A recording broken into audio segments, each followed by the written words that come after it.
So nandito po tayo sa collision site kung saan nangyari ang disgrasya ng dalawang sasakyan. Ang isa po sa rason kung bakit ito nangyari ay ang isa po sa mga driver ay lasing. Yung una, pagpakita ko sa kanya, pinapara ko siya kasi nag-stoplight na. Kaso mabilis yung takbo ng sasakyan niya, tsaka nakainom pa.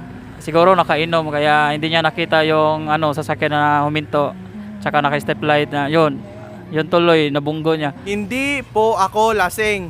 Bago po ako nag-drive, inaya po ako ng mga kaibigan ko na, pre, tagay muna. Kaya, syempre,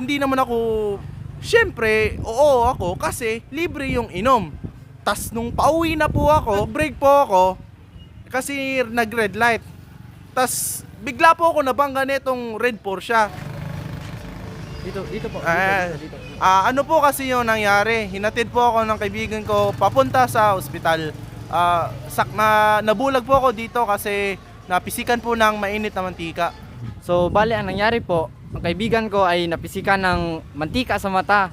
Mainit na mantika kaya nagmadali po kami papunta sa ospital. Di ko po namalayan, may nabangga na po ako. Ha? Anong bulag? Wala akong nakita. Wala namang shades yung kaibigan niya kanina nung nabangga ako eh.